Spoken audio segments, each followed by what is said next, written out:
Hi guys, and welcome to another edition of the Rusty Canine channel. Guys, today we're going to be discussing NXT, SmackDown. We're also going to be discussing the atrocity that is TNA, pissing all over the legacy of Suicide, pissing all over the likes of fans like us. But guys, you know what? I think I'm going to do something different. I haven't reviewed NXT. I've been watching a lot of it. I was watching it ever since Dean Ambrose. I don't really review it because it doesn't get much of a reaction. But NXT's pretty good. I have to say, guys, if you live in Ireland right now, it is roasting, boiling.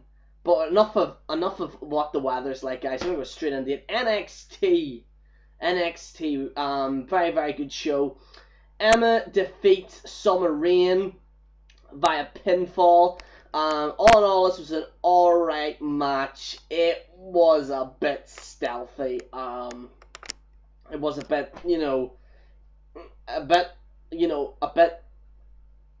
It just didn't really work, the match. It was a bit stiff. It was a bit of a stiff match. Not really the best match in the world, but all in all, it was an alright. It was an alright. It was okay. But like I said, not the best match in the world. A bit stiff on it. Some of the matches. The next thing I'm going to talk about is Nature Boy was on NXT, believe it or not. Nature Boy was on doing a segment. And this was really, really good. It was really good to see Nature Boy on NXT, giving some of the younger guys a bit of a push. Dusty Rhodes was there as well, and all in all, it was good to see the Nature Boy on TV. Funny as always, and good guy. I really want to see more of the Nature Boy in WWE. I really, really, really want to see more of him, and WWE are using him fantastic because they're not giving him too much. While in TNA, they just gave Nature Boy too much. It was ridiculously too much what they gave Nature Boy. The next match is Leo Kruger against Sami Zayn. All in all, it was alright. It was actually quite a good match, actually. But it was fantastic the way some of the matches were on. Not the best match of the night, but one of the best. Absolutely fantastic. I really, really enjoyed this match. And it was really, really good. The superplex was very fantastic. Commentary added a lot of depth to this match as well. Absolutely fantastic. I really enjoyed this match. But, like I said, it wasn't really the best match of the night. Basically what happens is Leo is up first and stalks. He then goes back to the arm, drops in head first in the mat, and then finishes it, applying the GC3. Match was alright. It was an alright match. I tell you what, NXT's matches, especially in this episode, was a lot better than some of Raw's. It's very, very weird, but anyway, guys, basically Mason Ryan was defeated by Colin. I can't even pronounce that, but yes, Mason Ryan was defeated in approximately 2 minutes via pinfall. It's 2-on-1. So I thought Mason Ryan was gonna get a push, but all in all, he's slacking a bit. He's slacking a bit. But I really want to see Mason Ryan in WWE a wee bit more. It's good to see somebody from a different country, from Wales. I really want to see that kind of push for a European star, because Mason Ryan badly needs a push. And I think I don't know why he was defeated, but I think it was because of the match last week. And you have to bear in mind, the results don't really matter in NXT. It's just to develop talent. But yeah, it was a good match. It was an alright match. Guys, we're gonna get straight to the main event on NXT. The Watt family against William Regal, Adrian Neville, Corey Graves. This match lasted 11 and a half minutes, and Wade and Bray Watt defeats Regal via pinfall. Fantastic match. My match of the night. Absolutely fantastic. Cannot wait till these guys get in the WWE, and do a proper match. But yes, I really love this. Very, very good indeed. And I mean, it was good. It was a pretty good match, I thought.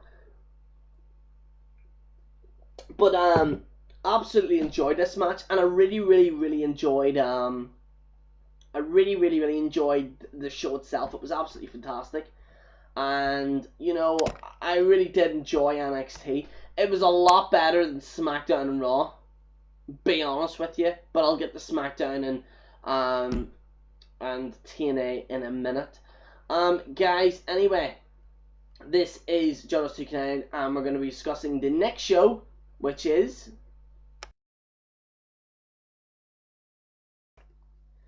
Okay, guys, this is the TNA review. Guys, a lot has happened in this episode of TNA.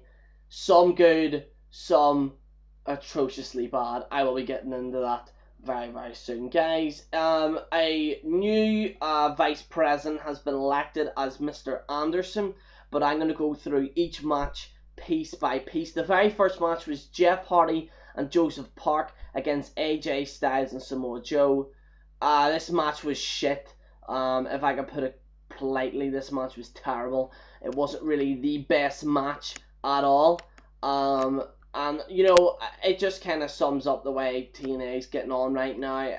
I'm very bored. Be brutally honest with you, very bored of it. Of the way TNA is, and I was literally watching this, and I actually just wanted to turn it off. It was that bad. I actually fast forward most of it as well. It was a terrible show. I didn't particularly like it. The next match was Jay Bradley and Hernandez against Mr. Anderson and Magnus. This match was better than the last one, but not by much. But Magnus is getting a major push. But yes, all in all, this was an alright match. It was better than the first one. First one was fucking terrible. But, this match was alright. It was okay. But basically, Magnus took advantage. Mr. Anderson didn't really do that much. And in the end, Mr. Anderson, it wasn't the best, to be honest with you. But Magnus now getting a major push. It's very interesting to see. I think this kind of changed things, because I originally thought that somebody else would win it on the Bound for Glory series, but the way they're pushing Magnus, he might win. But don't forget, whenever Jeff Hardy won it, he was way behind. So I wouldn't count him out yet. The next match is Christopher Daniels and Austin Aries against Bobby Roode and Kazarian. I love this match. I think it was very good. The trade-offs between Austin Aries and Kazarian was fantastic. It was alright. The winner was Bobby Roode and Kazarian by pinfall. There was a wee thing that was Team Bad Influence going to break up, but they didn't. They were actually alright. But yes, this was an alright match. It was probably one of the best nights of the match. Not as good as this next match I'm going to talk about, but it was good. It was a good tag match. The next match was Gail Kim versus Taryn Terrell. This match was brilliant. Really not looking forward to the fact that they are that they may be getting rid of the women's championship. But yes, it has been rumored that they may get rid of the women's championship and the tag team championship. because nobody really gives a shit. But you know, all in all, this was the best night of the this is the best match of the night. Fantastic. Gail Kim wins a contract, and she is the new #1 contender for the TNA Knockouts Championship. So she will be facing Mickie James. So the next match is AJ Styles versus Magnus versus Kazarian versus Samoa Joe versus Anderson versus Bobby Roode, and your winner is Magnus. This is one of these kind of things where you just like, you know, Magnus is getting a push to the fucking moon. Like, should have happened ages ago. I'll be honest with you, Magnus should have been pushed ages ago. But I mean, this guy's getting really over now, and yeah, very interesting what they're gonna do with Magnus. But Magnus will, I think Magnus will be a TNA World Heavyweight Champion one day. This last bit, I was near falling asleep.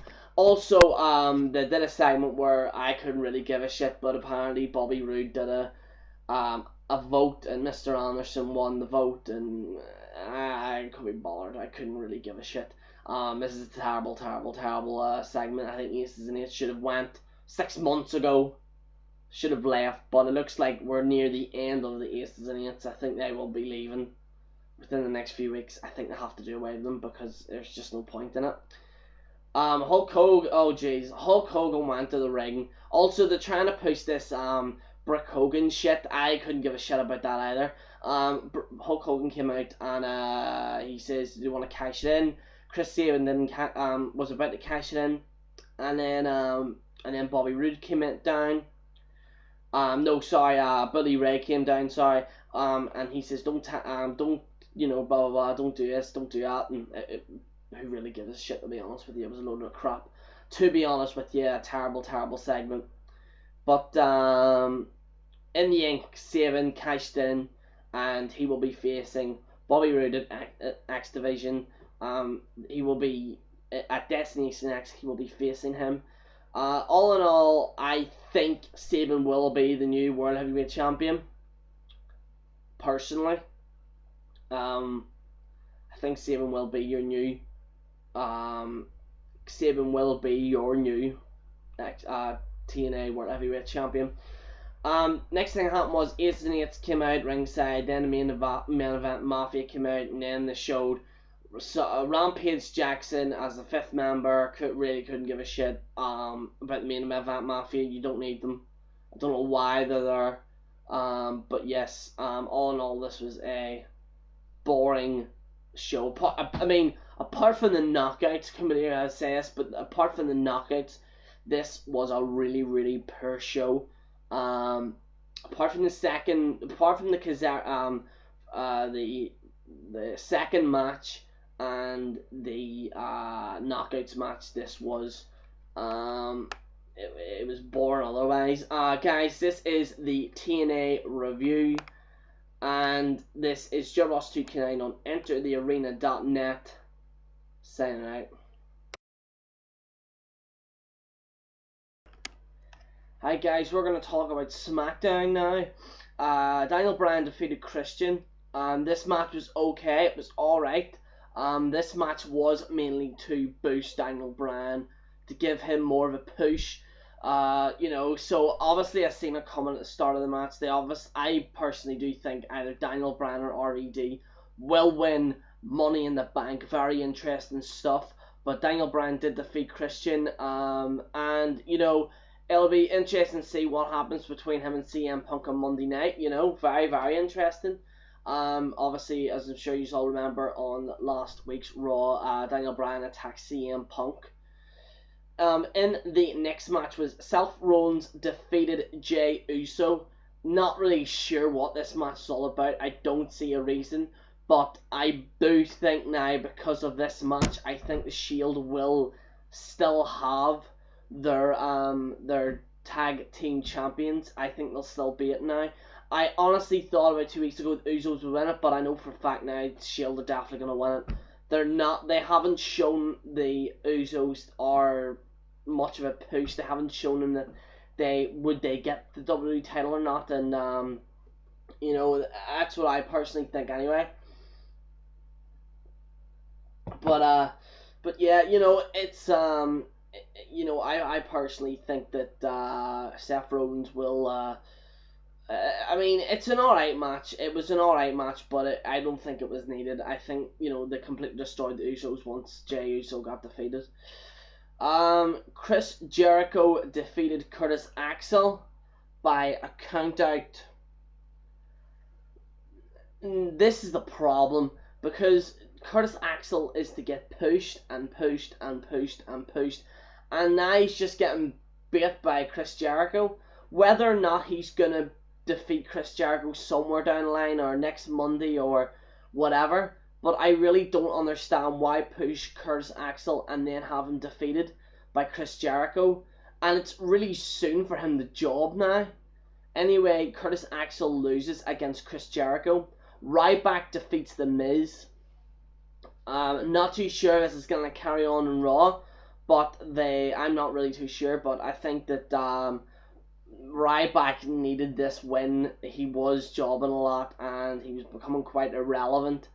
Almost the same level as Curtis Axel. Fandango defeated Wade Barrett. So that, I mean, like I said, I mean, very interesting stuff. Obviously this match was because of Wade Barrett punching Fandango in the face on WWE Raw, but Fandango does defeat Wade Barrett. I don't really know who's gonna win this World Heavyweight Championship. It'll be interesting, but I do think that I honestly think either Daniel Bryan or RVD will win it. The next match is Sheamus. Sheamus and Randy Orton fought to an apparent no contest. I don't really give a shit about this, to be brutally honest with you. Randy Orton needs to turn heel. Either Randy Orton or Sheamus needs to turn heel, and I couldn't give a shit about this, to be honest with you. But yes, Sheamus fought with Randy Orton, and it was a no contest. So guys, I'm gonna talk about other different shows, but yes, this is really the review for SmackDown.